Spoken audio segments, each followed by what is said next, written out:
साथियों, अगर आपको आपके जीवन में कभी किसी भी प्रकार की लोन की आवश्यकता होती है या फिर आप लेने जा रहे हैं या फिर आप ले चुके हैं या कोई लोन चल रहा है, तो पर्सनली ये वीडियो मैं उन लोगों के लिए बना रहा हूँ। ये वीडियो सभी के लिए बहुत महत्वपूर्ण है। जैसे कि आपको पता है, प्राइवेट बैंक हो, एनबीएफसी हो या फिर गवर्नमेंट बैंक हो, कोई भी बैंक अगर लोन प्रोवाइड करती है तो सबसे पहले वो सामने वाले की कैपेबिलिटी देखती है, एलिजिबिलिटी देखती है कि आपको पर्सनल लोन चाहिए तो आप पर्सनल यूज़ के लिए लेंगे, आप सैलरीड पर्सन होंगे, आपके अकाउंट में सैलरी आती होगी या कहीं आप जॉब करते होंगे। बैंक आपको बिजनेस लोन देती है तो वो देखती है कि आपका बिजनेस रजिस्टर्ड है या नहीं है, या फिर आपके पास बिजनेस है या नहीं है। आपके पास बिजनेस है तो वो कई सारे आपको ऑफर करेगी, आप सीसी करा लीजिए, ओडी करा लीजिए, या लिमिट दे देगी, या फिर आपका कोई भी क्रेडिट कार्ड बनाएगी, वो उसके अकॉर्डिंग, उसके प्रोडक्ट के अकॉर्डिंग आपको अपना ऑफर देगी। अगर आपको होम लोन चाहिए तो आपकी वो प्रॉपर्टी देखेगी, वो होम लोन पे आपको लोन देगी।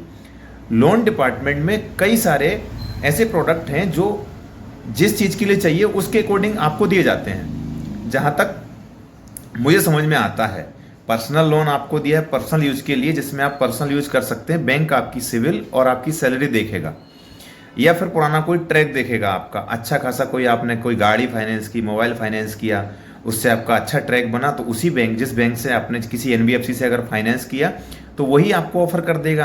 तो ऑफर कर देगा तो आपको वहाँ से 1,000, 50,000, 1 लाख, 1.5 लाख, 2 लाख तक का वो आपको सिविल बेस पे लोन दे देगा। ये तो हो गया सिविल बेस पे, क्योंकि आपका अच्छा ट्रैक था, देख के कि आप ईमानदार थे, आपने टाइम से ईएमआई पे की, तो वो आपके ऊपर बिलीव कर लेगी कंपनी और आपको लोन दे देगी।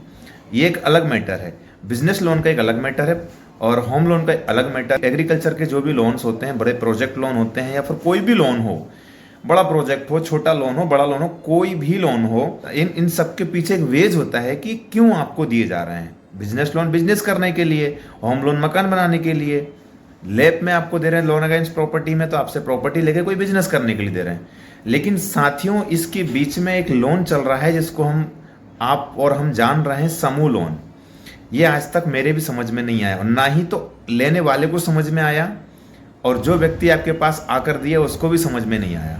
मैं आपको बताना चाहूँगा, उत्तर प्रदेश में बीते कई दिनों में इतने इससे फ्रॉड हुए हैं, क्योंकि इसके पीछे फ्रॉड होने की वजह मैं आपको हिंदी में समझाता हूँ। ये जो समूह लोन होते हैं, इसमें आपके घर की महिलाएं जो कि पढ़ी लिखी नहीं होती, समझदार नहीं होती, उनको सिर्फ 20,000, 30,000, 40,000 का लालच होता है, और वो 4-5 लेडीज़ का समूह बनाती हैं, और समूह बनाने के बाद में एक समूह में वो 1 लाख, 2 लाख रुपए बांट देते हैं, सबको बराबर बढ़ जाता है। इसमें ये नहीं देखा जाता है कि आप करते क्या हो, कमाते क्या हो, करना क्या चाहोगे, इस पैसे को आप यूज कहाँ करोगे, ये कोई नहीं देखता। ये कैसा लोन है जिसमें ये देखा ही नहीं जाता है कि आप करते क्या हो, किस्त कहाँ से भरोगे। इसमें सिर्फ एक समूह बनना चाहिए, एक समूह बन जाएगा और उस बैंक का एजेंट आपके पास आएगा और आपके समूह के सब लोगों के डॉक्यूमेंट कलेक्ट करेगा और आपको लोन दे देगा। अब आपको पता है कि आपकी घर की जो लेडीज हैं उन्होंने डॉक्यूमेंट दिए हैं, और जिसने डॉक्यूमेंट लिए हैं उन्हें वो कई जगह थंब लगवाते हैं। तो लेडीज को तो नहीं पता है, जो लोग अनजान हैं, सीधे साधे हैं, उनको तो नहीं पता है कि हमने सिर्फ फिंगर लगाया है। उन्होंने किस लिए फिंगर लगाया, मैं आपको बताना चाहूँगा। उत्तर प्रदेश में ऐसी घटनाएं हुई हैं कि एजेंट से लोग मिले, या बीच वाले जो लोग हैं एजेंट से मिलके कुछ ऐसे फ्रॉड किए, समूह तो किए ही किए।